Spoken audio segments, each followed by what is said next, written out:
ನಾನು ಶಿವಸ್ವಾಮಿ ರಾಜೇಶ್ವರಿ ನಗರದಲ್ಲಿ 25 ವರ್ಷದಿಂದ ವಾಸ ಮಾಡ್ತಾಯಿದ್ದೀನಿ. 1801ರಲ್ಲಿ ಮಾರ್ಚ್ 31ನೇ ತಾರೀಕು ಶ್ರೀಮತಿ ಜಾಹ್ನವಿ ಜಯಪ್ರಕಾಶ್ ಅವರು ಮತ್ತು ಜಯಪ್ರಕಾಶ್ ಅವರು ನನ್ನನ್ನು ಮಾರ್ಕೆಟ್ ಪ್ಲೇಸಲ್ಲಿ ಮೀಟ್ ಮಾಡಿದ್ರು. ಆವಾಗ ಯಾಕೆ ನಾವು ಒಂದು ಸಂಸ್ಥೆ ಶುರು ಮಾಡಬಾರ್ದು ಅಂತ ಹೇಳಿದ್ರು.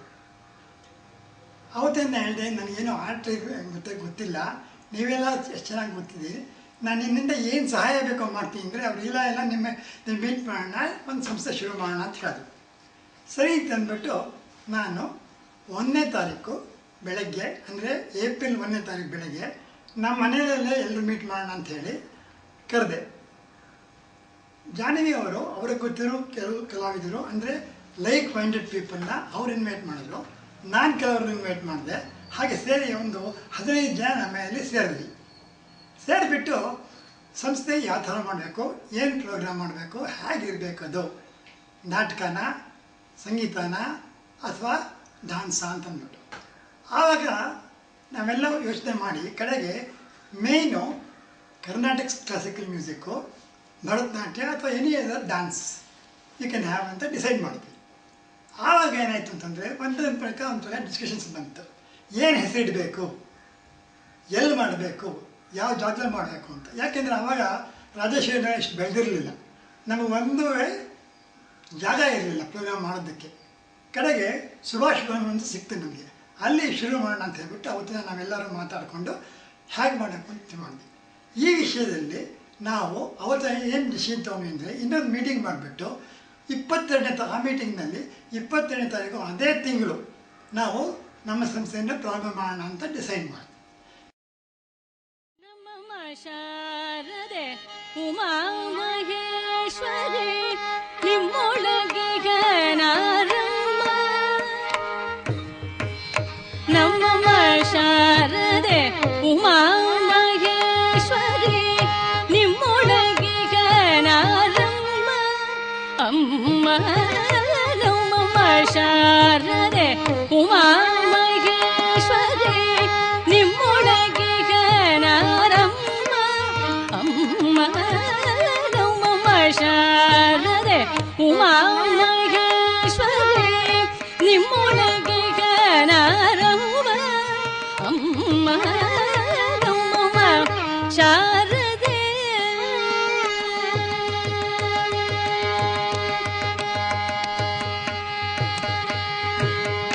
ಕಮ್ಮಗೋಲನ ವೈರಿಸುತ್ತನದ ಸೊಂಡಿಲೆಗೆಮ್ಮೆಯ ಗಣನತನೆ, ಕಮ್ಮಗೋಲನ ವೈರಿಸುತ್ತನದ ಸೊಂಡಿಲೆಗೆಮ್ಮೆಯ ಗಣನತನೆ, ನಮ್ಮ ಶಾರದೆ ಉಮಾ ಮಹೇಶ್ವರಿ ನಿಮ್ಮೊಳಗೆ ಗಣಾರಮ್ಮ.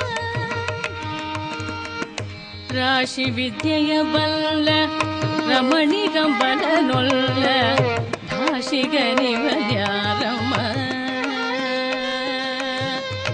ರಾಶಿ ವಿದ್ಯೆಯ ಬಲ್ಲ ರಮಣಿಗಂಬಲನೊಲ್ಲ ಭಾಷಿಗನಿವನ್ಯಾರಮ್ಮ, ರಾಶಿ ವಿದ್ಯೆಯ ಬಲ್ಲ ರಮಣಿಗಂಬಲನೊಲ್ಲ ಭಾಷಿಗನಿವನ್ಯಾರಮ್ಮ,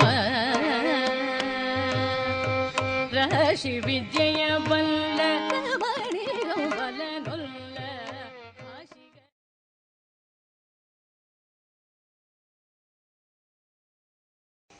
ಸಾಮಾನ್ಯವಾಗಿ ಕಲಾವಿದರಲ್ಲಿ ಅವರಿಗೆ ವೇದಿಕೆಗಳು ಬೇಕು, ಅವರು ಬೆಳಿಬೇಕು ಅನ್ನೋ ದೃಷ್ಟಿ ಇರುತ್ತೆ, ತಪ್ಪಲ್ಲ, ಅದು ಇರಲೇಬೇಕು. ಆದರೆ ಸಂಸ್ಥೆಗಳನ್ನು ಬೆಳೆಸಿ ಅದರ ಮೂಲಕ ಇತರ ಕಲಾವಿದರಿಗೂ ನಾವು ಸಹಾಯ ಮಾಡಬಹುದು ಅನ್ನೋ ದೃಷ್ಟಿ ಬೆಳೆಸ್ಕೊಂಡಿದ್ದು ಜಾಹ್ನವಿ ಎಚ್.ಆರ್. ಅವರು ಹೋದಲ್ಲಿ ಎಡೆಯಲ್ಲ, ಅಮೆರಿಕಾಕ್ಕೆ ಹೋದರು, ಅಲ್ಲಿ ನೃತ್ಯ ಪಟುಗಳಿಗೆ ಸಹಾಯ ಮಾಡೋದಕ್ಕೋಸ್ಕರ ಪುರಂದರದಾಸ ಪ್ರತಿಷ್ಠಾನ ಅನ್ನೋದನ್ನು ಅಲ್ಲಿ ಪ್ರೇರಣೆ ಕೊಟ್ಟು, ಇವರೇನು ಸ್ಥಾಪಿಸಲಿಲ್ಲ, ಅಲ್ಲಿ ಇರೋ ಜನಗಳಿಗೆ ಪ್ರೇರಣೆ ಕೊಟ್ಟು ಆ ಸಂಸ್ಥೆಯಲ್ಲಿ ಸ್ಥಾಪಿಸಿದ್ರು. ಹಾಗೆ ಆಮ್ಸ್ಟರ್ಡ್ಯಾಮಲ್ಲಿ ಆಕೆ ಪ್ರವಾಸ ಮಾಡ್ತಿರ್ಬೇಕಾದ್ರೆ ಆಮ್ಸ್ಟರ್ಡ್ಯಾಮ್ ವಿಶ್ವವಿದ್ಯಾಲಯದ ಒಂದು ವಲಯಕ್ಕೆ ಬಂದರು.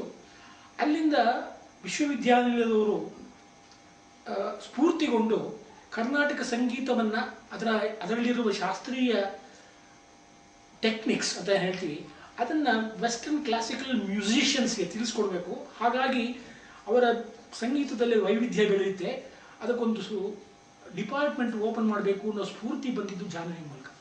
ಇತ್ತೀಚೆಗೆ ರಫಾಯಲ್ ರೀನಾ ಎನ್ನುವ ಆಕೆ ವಿದ್ಯಾರ್ಥಿ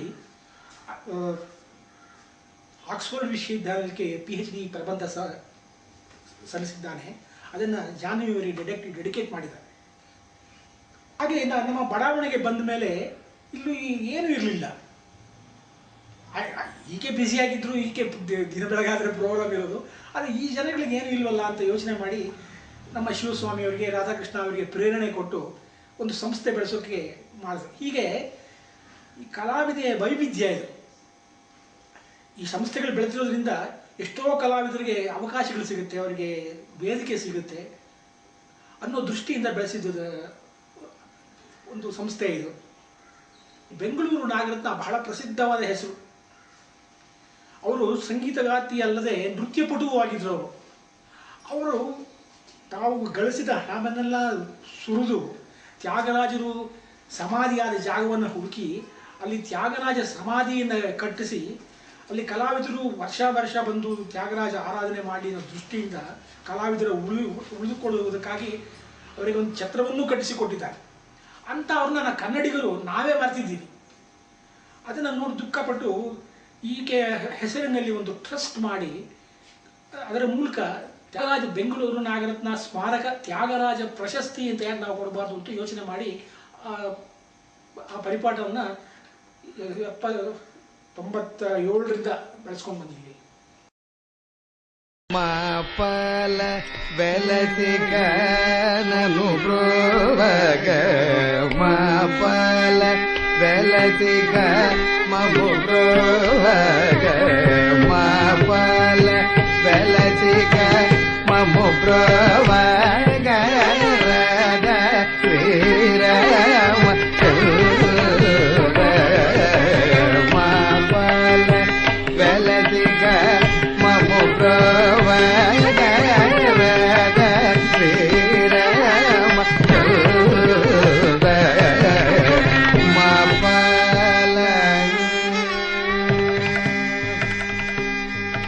ನೀ ಪಾದ ಮೂಲ ಭಕ್ತಿ ನಿಂದರ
ನನ್ನ ಹೆಸರು ರಾಧಾಕೃಷ್ಣ ಅಂತೇಳಿ 2001ನೇ ಇಸ್ವಿಯಿಂದ ಈವರೆಗೂ ನಾನು ರಾಜರಾಜೇಶ್ವರಿ ನಗರ ಕಲ್ಚರಲ್ ಅಸೋಸಿಯೇಷನಿನ ಅಧ್ಯಕ್ಷನಾಗಿ ಕೆಲಸ ಮಾಡ್ತಾಯಿದ್ದೀನಿ. 2001ರಲ್ಲಿ ಸಮಾನ ಮನಸ್ಕರೆಲ್ಲ ಸೇರಿ ಒಂದು ಸಂಸ್ಥೆ ಪ್ರಾರಂಭ ಮಾಡಬೇಕು ಅಂತ ಹೇಳಿ ಒಂದು ಮೀಟಿಂಗ್ ಮಾಡಿದಾಗ ನನ್ನನ್ನು ಸುಬ್ರಹ್ಮಣ್ಯಂ ಅವರು ಆ ಮೀಟಿಂಗಿಗೆ ಕರ್ಕೊಂಡು ಬಂದಿದ್ದರು. ಅಲ್ಲಿ ನನಗೆ ಯಾರೂ ಪರಿಚಯ ಇರಲಿಲ್ಲ. ಆದ್ರೂ ಎಲ್ಲರೂ ಸೇರಿಕೊಂಡು ನೀನೇ ಅಧ್ಯಕ್ಷನಾಗಬೇಕು ಅಂತ ಆ ಅಧ್ಯಕ್ಷ ಪದವಿಯನ್ನು ನನ್ನ ತಲೆ ಕಟ್ಟಿಬಿಟ್ರು. ಆವತ್ತಿನಿಂದ ಇವತ್ತಿನವರೆಗೂ ನಾನು ಅಧ್ಯಕ್ಷನಾಗಿ ಕಾರ್ಯನಿರ್ವಹಿಸ್ಕೊಂಡು ಬರ್ತಾಯಿದ್ದೀನಿ. ಈ ಸಂಸ್ಥೆ ನಮ್ಮ ಬಡಾವಣೆಗಳಲ್ಲಿ ನಡೀತಿರ್ತಕ್ಕಂಥ ಈ ಶಾಸ್ತ್ರೀಯ ಸಂಗೀತಕ್ಕಾಗಿ ನಡೆಸ್ತಿರ್ತಕ್ಕಂಥ ಸಂಘ ಸಂಸ್ಥೆಗಳಲ್ಲಿ ಅತ್ಯಂತ ಉತ್ತಮವಾಗಿ ಕೆಲಸ ಮಾಡ್ತಾ ಇದೆ ಅಂತ ಹೇಳಿದ್ರೆ ಅದು ಅಂತ ಅತಿಶಯೋಕ್ತಿ ಏನು ಆಗಲ್ಲ. ಆ ರೀತಿ ನಮ್ಮ ಈ ಸಂಸ್ಥೆ ಬೆಳೆಯೋದಕ್ಕೆ ಎಲ್ಲರೂ ಅಂದರೆ ನಮ್ಮ ಕಾರ್ಯದರ್ಶಿ ಶಿವಸ್ವಾಮಿಯವರು ಮತ್ತು ನಮ್ಮ ಎಲ್ಲ ಕಾರ್ಯಕಾರಿ ಸಮಿತಿಯವರು, ರಾಜರಾಜೇಶ್ವರಿ ನಗರದ ಸದಸ್ಯರು ಎಲ್ಲರೂ ಹೆಚ್ಚಿನ ರೀತಿಯಲ್ಲಿ ಸಹಕಾರ ಕೊಟ್ಟು ಈ ಸಂಸ್ಥೆಯನ್ನು ಇಲ್ಲಿವರೆಗೂ ಬೆಳೆಸೋದಕ್ಕೆ ಅವಕಾಶ ಮಾಡಿಕೊಟ್ಟಿದ್ದಾರೆ. ನಾವು ಈ ಸಂಸ್ಥೆಯನ್ನು 2001ನೇ ಇಸ್ವಿ ಏಪ್ರಿಲ್ 22ನೇ ತಾರೀಕು ಸನ್ಮಾನ್ಯ ಚಂದ್ರಹಾಸ್ ಗುಪ್ತಾ ಅವರು ಆವಾಗ ಕನ್ನಡ ಮತ್ತು ಸಂಸ್ಕೃತಿ ಇಲಾಖೆಯ ಕಾರ್ಯದರ್ಶಿಯವರಾಗಿದ್ದರು. ಅವರು ಆ ದಿನದ ಕಾರ್ಯಕ್ರಮಕ್ಕೆ ಅಧ್ಯಕ್ಷತೆ ವಹಿಸಿ ಡಾಕ್ಟರ್ ಮಾಯಾರಾವ್ ಅವರು ಮುಖ್ಯ ಅತಿಥಿಗಳಾಗಿ ಬಂದು ದೀಪ ಬೆಳಗ್ಗೆ ಈ ಸಂಸ್ಥೆಯನ್ನು ಪ್ರಾರಂಭ ಮಾಡಿಸ್ಕೊಟ್ರು.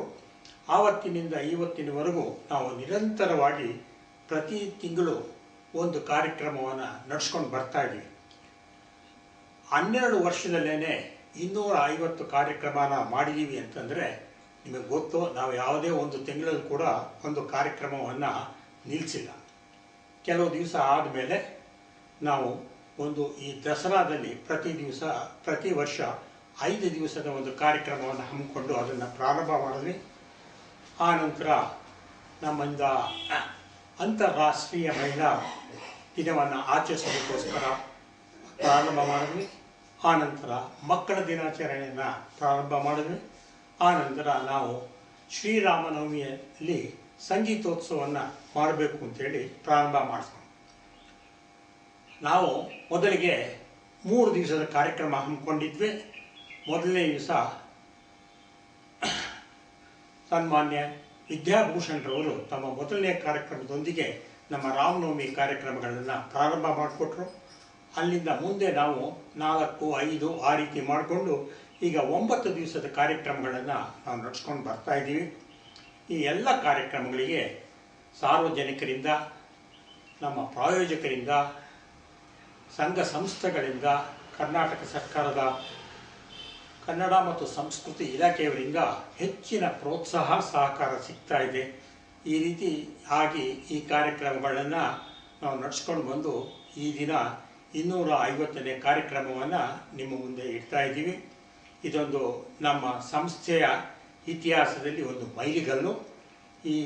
ಇದು ನಮಗೆ ಹೇಗೆ ಹೆಮ್ಮೆಯ ವಿಷಯವೋ ಹಾಗೆ ರಾಜರಾಜೇಶ್ವರಿ ನಗರದ ಎಲ್ಲ ಕಲಾಭಿಮಾನಿಗಳು ಕೂಡ ಇದೊಂದು ಹೆಮ್ಮೆಯ ವಿಷಯ ಅಂತ ನಾನು ಹೇಳೋದಕ್ಕೆ ಇಷ್ಟಪಡ್ತೀನಿ.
ನಮಸ್ಕಾರ. ನಾನು ಬೃಂದಾ ಮಧುಸೂದನ್. ಶ್ರೀಮತಿ ಜಾಹ್ನವಿ ಜಯಪ್ರಕಾಶ್ ಅವ್ರ ಬಳಿ ಮೊದಲನೇದಾಗಿ ಸಂಗೀತ ಪಾಠವನ್ನು ಆರಂಭಿಸಿಕೊಂಡಂಥವಳು. ಸುಮಾರು 1975ರಿಂದ 2002ರವರೆಗೆ ನನ್ನ ಮತ್ತು ಜಾಹ್ನವಿ ಅವರ ಒಂದು ಸಂಬಂಧ ಅತಿ ಮಧುರವಾದಂಥದ್ದು. ಮೊದಲು ಮದುವೆಯಾಗಿ ಅವ್ರು ಬಂದಂಥ ಕಾಲದಲ್ಲೇ ಪಕ್ಕದ ಮನೆಯಲ್ಲೇ ಇದ್ದೆ. ನಿಮಿಷಕ್ಕೊಂದಾವರ್ತಿ ಹೋಗಿ ಕೇಳ್ಕೊಳ್ತಾ ಇದ್ದೆ, ಮಾಮಿ ನನಗೆ ಯಾವಾಗ ಪಾಠ ಮಾಡ್ತೀರಾ, ಯಾವಾಗ ಸಂಗೀತ ಪಾಠ ಮಾಡ್ತೀರಾ ಅಂತ. ಹಾಗೆ ಶುರುವಾದಂಥ ನನ್ನ ಸಂಗೀತ ಪಾಠ ಸತತವಾಗಿ 22-23 ವರ್ಷದವರೆಗೂ ನಡ್ಕೊಂಡು ಬಂತು ಅಂತಂದ್ರೆ ಅದಕ್ಕೆ ಕಾರಣ ನನ್ನ ಮತ್ತೆ ನನ್ನ ಗುರುಗಳ ಮಧ್ಯೆ ಇದ್ದಂಥ ಒಂದು ಅಭಿಮಾನವಾದಂತಹ ಸಂಬಂಧ. ಆ ಸಂಬಂಧ ಎಂಥದ್ದು ಅಂತಂದ್ರೆ ಅದು ಗುರು ಶಿಷ್ಯ ಅನ್ನೋದಕ್ಕಿಂತ ಹೆಚ್ಚಾಗಿ ತಾಯಿ ಮಗಳ ಸಂಬಂಧನೇ ಆಗಿತ್ತು ನಮ್ದು. 2001ರಲ್ಲಿ ಜಾಹ್ನವಿ ಅವರು ಮತ್ತೆ ಶಿವಸ್ವಾಮಿ ಸರ್, ರಾಧಾಕೃಷ್ಣ ಸರ್ ಮತ್ತೆ ಜಯಪ್ರಕಾಶ್ ಅವರ ಮುನ್ನಡೆಯಲ್ಲಿ ರಾಜರಾಜೇಶ್ವರಿ ನಗರ್ ಕಲ್ಚರಲ್ ಅಸೋಸಿಯೇಷನ್ ಅನ್ನ ಪ್ರಾರಂಭ ಮಾಡಿದ್ರು. ನಿಜವಾಗ್ಲೂ ಅದು ನನಗೆ ಅತ್ಯಂತ ಹೆಮ್ಮೆಯ ವಿಷಯವಾಗಿತ್ತು. ಯಾಕೆಂದ್ರೆ ನಾವು ಸಂಗೀತ ಕಚೇರಿ ಕೇಳಬೇಕು ಅಂದ್ರೆ ಚಾಮರಾಜಪೇಟೆವರೆಗೂ ಹೋಗ್ಬೇಕಾಗಿರ್ತಿತ್ತು. ಈ ಒಂದು ಸಂಸ್ಥೆಯನ್ನ ಪ್ರಾರಂಭ ಮಾಡಿ ಈ ಅಸೋಸಿಯೇಷನ್ ಮೂಲಕ ಸಂಗೀತವನ್ನ ನಮ್ಮ ಸುತ್ತಮುತ್ತಲ ಎಲ್ಲ ಬಡಾವಣೆಗೂ ಪಸರಿಸಬೇಕು ಅನ್ನೋಂಥ ಅವರ ಆಸೆ ನೆರವೇರಿದ್ದು ರಾಜರಾಜೇಶ್ವರಿ ನಗರ್ ಕಲ್ಚರಲ್ ಅಸೋಸಿಯೇಷನ್ ಪ್ರಾರಂಭವಾದಾಗ. ಈ ಅಸೋಸಿಯೇಷನ್ ಅಲ್ಲಿ ಹಲವಾರು ಕಾರ್ಯಕ್ರಮಗಳನ್ನು ಕೂಡ ಹೇಗೆ ಆಯೋಜಿಸಬೇಕು, ಯಾರ್ಯಾರಿಗೆ ಹೇಗೆ ಸನ್ಮಾನ ಮಾಡಬೇಕು, ಮಾತ್ರವಲ್ಲ ತ್ಯಾಗರಾಜ ಮತ್ತು ಪುರಂದರದಾಸರ ಆರಾಧನೆಯನ್ನ ಈ ಏಪ್ರಿಲ್ ತಿಂಗಳಲ್ಲೇ ಮಾಡುವಂತಹ ಒಂದು ಪರಿಪಾಠವನ್ನು ಕೂಡ ಬೆಳೆಸ್ಕೊಂಡು ಬಂದಂತಹವರು ಶ್ರೀಮತಿ ಜಾಹ್ನವಿ ಜಯಪ್ರಕಾಶ್ ಅವರು. 2002ನೇ ಇಸವಿಯ ಏಪ್ರಿಲ್ 26ನೇ ತಾರೀಕು ನಮ್ಮ ಸಂಸ್ಥೆಯ ಮೊದಲ ವಾರ್ಷಿಕೋತ್ಸವ. ಸಂಜೆ ಕಾರ್ಯಕ್ರಮದಲ್ಲಿ ಆರ್.ಕೆ. ಪದ್ಮನಾಭ ಮತ್ತು ಡಿ.ವಿ. ನಾಗರಾಜ್ ಸರ್ ಅವರಿಂದ ದ್ವಂದ್ವ ಗಾಯನ ಇತ್ತು. ಅಂದಿನ ಕಚೇರಿಯಲ್ಲಿ ಅದ್ಭುತವಾಗಿ ತೋಡಿ ರಾಗವನ್ನು ಹಾಡಿದ್ರು ಪದ್ಮನಾಭನ್ ಸರ್. ತೋಡಿ ರಾಗ ಹಾಡ್ಬೇಕಾದ್ರೆ ನಾನು ಮತ್ತೆ ನಮ್ಮ ಗುರುಗಳು ಜಾಹ್ನವಿ ಇಬ್ರು ಮುಂದೆನೆ ಕೂತಿದ್ವಿ. ಪ್ರತಿಯೊಂದು ಹಂತದಲ್ಲೂ ಅವರು ತೋಡಿ ರಾಗವನ್ನ ಹೇಗ್ ಬೆಳೆಸ್ಬೇಕು, ಎಷ್ಟು ಚೆನ್ನಾಗಿ ಹಾಡ್ತಿದ್ದಾರೆ ನೋಡು ಅಂತೆಲ್ಲ ನನಗೆ ಹೇಳ್ಕೊಂಡು ಬಂದ್ರು ಆ ಕಾರ್ಯಕ್ರಮದಲ್ಲಿ. ಅದಾದ ನಂತರ ರಾಗತಾನ ಪಲ್ಲವಿ ಇತ್ತು ತೋಡಿ ರಾಗದಲ್ಲಿ. ತೋಡಿ ರಾಗದ ರಾಗತಾನ ಪಲ್ಲವಿ ಆದ ನಂತರ ಕಡೆಗೆ ಇನ್ನೇನು ವಂದನಾರ್ಪಣೆ ಮಾಡೋ ಸಮಯದಲ್ಲಿ ಜಾಹ್ನವಿಯರೇ ಸ್ವತಃ ಬಂದು ವೇದಿಕೆ ಮೇಲೆ ನಿಂತ್ಕೊಂಡು, ನನ್ಗೀಗ್ಲೂ ಚೆನ್ನಾಗಿ ನೆನಪಿದೆ, ಇವತ್ತಿನ ದಿನ ನನ್ನ ಜನ್ಮ ಸಾರ್ಥಕ ಆಯ್ತು, ಈ ಸಂಗೀತದ ಒಂದು ಸಮುದ್ರದಲ್ಲಿ ಮುಳುಗಿ ತೇಲಿ ಇವತ್ತಿನ ದಿನ ನನ್ನ ಜನ್ಮ ಸಾರ್ಥಕ ಆಯ್ತು ಅಂತ ಎಲ್ಲರಿಗೂ ಸೇರಿ ಬಹುಶಃ ಫೈನಲ್ ಆಗಿ ವಂದನಾರ್ಪಣೆ ಮಾಡ್ಬಿಟ್ರು ಅನ್ಸುತ್ತೆ ಅವತ್ತಿನ ದಿನ. ಆದ್ರೆ ಅವರು ನಮಗೊಂದು ದಾರಿಯನ್ನು ಹಾಕೊಟ್ಬಿಟ್ಟು ಹೋಗಿದ್ದಾರೆ. ಸಾಂಸ್ಕೃತಿಕವಾಗಿ ನಾವು ಹೇಗ್ ಬೆಳಿಬೇಕು, ಒಂದು ಬಡಾವಣೆಯಲ್ಲಿ ಸಾಂಸ್ಕೃತಿಕ ಕಾರ್ಯಕ್ರಮಗಳನ್ನ ಹೇಗ್ ಮಾಡ್ಬೇಕು, ಒಂದು ಸಂಗೀತವನ್ನ ಹೇಗ್ ಪ್ರಚಾರ ಪಡಿಸ್ಬೇಕು, ನೃತ್ಯವನ್ನ ಹೇಗ್ ಪ್ರಚಾರ ಪಡಿಸ್ಬೇಕು ಅನ್ನೋ ದಾರಿನ ಹಾಕೊಟ್ಟಿದ್ದಾರೆ. ಆ ದಾರಿಯಲ್ಲಿ ಸತತವಾಗಿ ನಾವು 2001ನೇ ಇಸ್ವಿಯಿಂದ ಒಂದು ತಿಂಗಳ ಕಾರ್ಯಕ್ರಮವನ್ನು ಬಿಡದೆ ವಿಧವಾದಂತಹ ಕಾರ್ಯಕ್ರಮಗಳನ್ನು ನಡೆಸ್ಕೊಳ್ತಾ ಬಂದಿದ್ದೀವಿ. ಆ ನಿಟ್ಟಿನಲ್ಲಿ ಸಂಗೀತ ಕಾರ್ಯಕ್ರಮಗಳನ್ನ ನಡೆಸ್ಕೊಡ್ಲಿಕ್ಕೆ ನಮ್ಮವರೇ ಕಲಾವಿದರಾದಂತಹ ವಿಶ್ವೇಶ್ವರನ್ ಸರ್ ಇರ್ಬೋದು, ಸತ್ಯನಾರಾಯಣ್, ಮತ್ತೆ ನಮ್ಮ RK. Padmanabha sir, DV. Nagaraju, ಮತ್ತೆ ಹೈದರಾಬಾದ್ ಬ್ರದರ್ಸ್ ಬಂದಿದ್ರು, ಸೌಮ್ಯ ಅವರು, ಸರೋಜಾ ಲಲಿತಾ, ಆಮೇಲೆ ಮಂಡಾ ಸುಧಾರಾಣಿ ಅವರು, ನಮ್ಮ MS ಶೀಲಾ, ಎಲ್ಲ ಸಂಗೀತಗಾರೆಲ್ಲ ಬಂದು ಇಲ್ಲಿ ಕಾರ್ಯಕ್ರಮಗಳನ್ನ ಸಂತೋಷದಿಂದ ನಡೆಸ್ಕೊಟ್ಟಿರ್ತಕ್ಕಂಥ ಒಂದು ಸಂಸ್ಥೆ ಇದು ಅಂತ ಹೆಮ್ಮೆಯಿಂದ ಹೇಳ್ಕೊಳ್ಲಿಕ್ಕೆ ಇಷ್ಟಪಡ್ತೀನಿ. ಅದಲ್ಲದೆ ಹೆಚ್ಚು ನೃತ್ಯಗಾರರು ಕೂಡ ಜಾಹ್ನವಿ ಅವರು ಪ್ರಾರಂಭ ಮಾಡಿದಂತಹ ಒಂದು ಅವಾರ್ಡ್, ಪ್ರತಿಭಾ ಪುರಸ್ಕಾರ ಅಂದ್ರೆ ಪುರಂದರ ಮತ್ತು ತ್ಯಾಗರಾಜ ಪ್ರಶಸ್ತಿಯಲ್ಲಿ ಸಂಗೀತಗಾರರು ಮಾತ್ರವಲ್ಲದೆ ನೃತ್ಯಗಾರರು ಕೂಡ ಪ್ರಶಸ್ತಿಯನ್ನ ಕೊಡುವಂತಹ ಒಂದು ಪರಿಪಾಠವನ್ನ ಬೆಳೆಸ್ಕೊಂಡು ಬಂದಿರತಕ್ಕಂಥ ಏಕೈಕ ಸಂಸ್ಥೆ ನಮ್ಮ ರಾಜರಾಜೇಶ್ವರಿ ನಗರ್ ಕಲ್ಚರಲ್ ಅಸೋಸಿಯೇಷನ್ ಅಂತ ಹೇಳಲಿಕ್ಕೆ ಸಂತೋಷ ಪಡ್ತೀನಿ. ಗುರು ಹಾಕೊಟ್ಟಂತ ಮಾರ್ಗದರ್ಶನ ಚಿರಂತರವಾಗಿರ್ಲಿ, ನಿರಂತರವಾಗಿ ನಡೀತಾ ಬರ್ಲಿ ಅಂತ ಹೇಳ್ತಾ ಜಾಹ್ನವಿ ಅವರ ನೆನಪು ಚಿರನೂತನ ಅಂತ ಹೇಳಿ ಗುರುಭ್ಯೋ ನಮಃ ಅಂತ ವಂದಿಸ್ತೀನಿ. ಧನ್ಯವಾದ. ಯಮುನಾ ನದಿ ಮಾಡಿದ ಪುಣ್ಯವೇನೋ, ಯಮುನಾ ನದಿ ಮಾಡಿದ ಪುಣ್ಯವೇನೋ, ಯಮುನಾ ನದಿ ಮಾಡಿದ ಪುಣ್ಯವೇನೋ, ಸುಮನಸ ಗೋಪಾಲ ಗೋಪಾಲ ಸುಮನಸ ರಮಣೀಸ ಮನಮೇವರು ನೀ ಸಮಾನಮೆವರು ಸಮಾನಮೆವರು ರಮ ನೀ ಸಮಾನಮೆವರು ನೀ ಸಮಾನಮೆವರು ಸಮಾನಮೆವರು ರಮ ನೀ ಸಮಾನಮೆವರು ನೀ ಸಮಾನಮೆವರು ಸಮಾನಮೆವರು ರಮ ನೀ ಸಮಾನಮೆವರು ಸಮಾನವೆವರು ಸಮಾನವೆವರು ರಾಮ ನೀ ಸಮಾನವೆವರು ನೀ ಸಮಾನವೆವರು ಸಮಾನವೆವರು ರಾಮ ನೀ ಸಮಾನವೆವರು.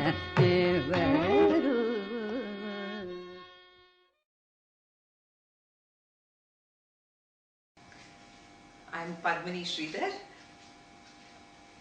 I came to this area in 2004. We moved to this area, and in 2006 I was attending the programs of Rajarajeswari Nagar Cultural Association, and the very next day Jayaprakash uncle called me and told me that he wants me also to be part of the association. I was very thrilled, and immediately I joined them and I became one of the working committee members. So that started my journey in this association. In 2008 we started Nritya Jannavi, a memorial dance festival in name of Janvi Jayaprakash, who was a great musician. It's been a very regular feature every year during the Shivratri period. Gurus and dancers like Guru Narmada, Guru Padmini Ramachandran, Dr. Maya Rao, Sridhar Anuradha, Guru Bhanumati, Satyanarayan Raju, Kittu Sir, Vaijayanti Kashi and Shubha Dhananjay, Praveen, Saundarya Srivatsa and many more have already performed in our dance festival. The dance festivals, attracts most of the residents of Rajarajeswari Nagar during this Shivratri period. We spread our programs throughout the year in many auditoriums and open air, not auditoriums, open air theatres in Rajarajeswari Nagar. One is Subhash Bhavan, one is Muni Venkataya Bayaluranga Mandira, Balakrishna Bayaluranga Mandira. You can come and attend the festivals in these different localities. International Women's Day, a woman achiever of this area is recognized every year. Be it a teacher, a doctor, a social worker, scientist, musician. Many of our women have been felicitated during this Women's Day celebrations. I am very happy to be part of this great association, and we are very proud to say that every month we get more than 15 to 20 applications from different musicians and dancers for a stage performance from our association.